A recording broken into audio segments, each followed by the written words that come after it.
following an intense and quite frankly crazy sprint event in the A-League. The B-League teams say, it's our turn now, as they prepare for their iteration of this event, the third event of their season, and currently being led by the Flamboyant Flamingos and the Greyhounds. They're the two teams currently in the auto spot in the qualifiers, with right now the relegation zone including teams like Birds of Prey, Butterflies, I think Jellyfish possibly in there, and Red Rallies. I believe that is the bottom four right now. But with only 2 of the 6 events done, plenty can happen in the sprints. Or heat of 3 into then semi-finals of 4 and a final of 4. Top 2 advancing in all of these. Very similar system, but slightly different due to the less amount of teams, as we saw in the MTC, the Humane League. So let's get down with it then. So for Heat 1 we have Bloody Festival, Savannah Sprinters and the Greyhounds. One of our top 2 teams, as well as the third place team. In fact, Bloody Festival a bit low down the standings though. And they're away. Savannah Sprinters lead, but they're going to fall. Oh, it might have possibly been able to recover. They fall out to third. They might have been able to recover to second. It's going to be very close between them and Bloody Festival. That is a really interesting one there. See, Savannah Sprinters, they also had a really bad run in the middle part of the course, then they recovered. But are they going to get by? No! Look how close that is. I'm not sure whether it's quite the close finish, because we saw some really close ones in the main league, but that is very close. Greyhounds and Bloody Festival will be advancing. Savannah Sprinters are not. So that's not good news for that. Now we have Birds of Prey, Jellyfish, and the Butterflies. All of these teams are in the bottom 4 right now, and all of them could really do with a good result. And they're away. It's Birds of Prey pulling into the lead ahead of the Ladybirds. Butterflies, that's the other bug team I'm talking about. And Jellyfish will be eliminated. They had a bit of a challenge at the start, but they just couldn't keep up with those top 2 and are eliminated too. Now you have Championship leaders Flamboyant Flamingos, along with the Keep Equinox and the Powerful Pearls. Tough lead, I'd say here. And they're away. And it is going to be the Flamingos with a good lead there. Powerful Pearls just about holding off Keep Equinox. Now we have Constellations, Red Rallies, and Big Cats in the final of our heats. And they're away. It's a close one. Constellations flying away in the lead. But second, I think Big Cats does beat the Red Rallies. And yes, they did. So, yeah. Red Rallies are the final of our teams who will not be advancing the rest through to the semi-finals.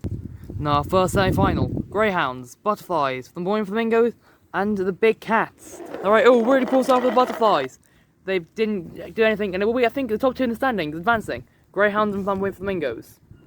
And now Bloody Festival, Birds of Prey, Powerful Pearls and Constellations. And they're away. And that's going to be Bloody Festival and Powerful Pearls through into the final.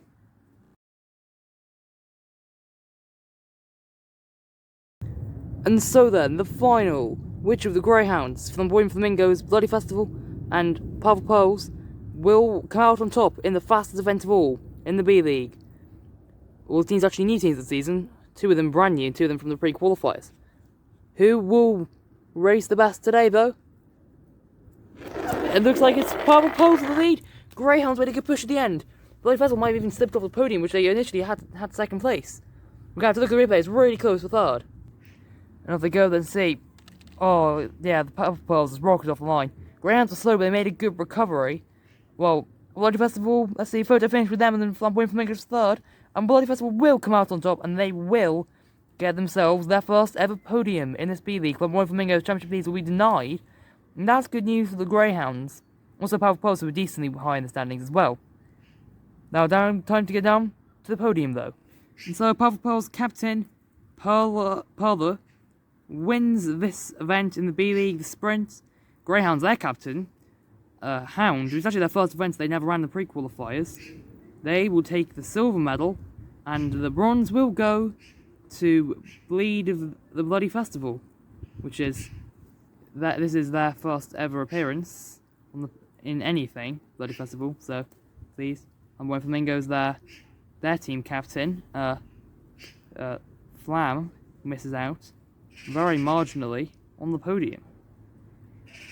But either way, let's quickly see how this affects the standings in just a second. And now we have those standings, and it is this event has put the standings so close that there is no gap at the top of the standings.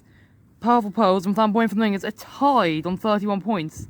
Means Flamboyant Flamingos will lose the lead to the Pearls on a medal tiebreak. Powerful Pearls have a silver and then a gold, whereas Flamboyant Flamingos have just a gold and then 2 fourth places. Greyhounds as well, just 1 point back. These top 3 as well, only 2 of the top 3 in this league will go automatically to the qualifiers. The other one will have to go through the pre-qualifiers to get there. Of course, other teams could come back. Big Cats are currently 4th, but they are on 22 points, whereas the Greyhounds are on 30 points. It's an 8-point gap, and only the top 4 spots in the B League get 8 points. So you need top 3 to take the lead at best, a minimum. Meanwhile, the bottom 4, they've got a bit of a gap. They've got 6 points for the Butterflies to make up to catch the Red Rallies. Then it's the Jellyfish and Birds of Prey tied, and Red Rallies are 5 points, are in dead last. They need all those 4 need to make a move on. If they want to evade relegation or staying in the B League, or to get started next season. Either way, our next event is the hurdles for the main league only. We won't be seeing the B League models until relay in a few events' time. Won't be too long a break, hopefully. They'll be certainly training hard, trying to be as quick as they can, and get themselves into the where there's a good chance of qualifying for next season. Either way, do join us for hurdles and any future events. Thank you all for watching. See you next time. Goodbye.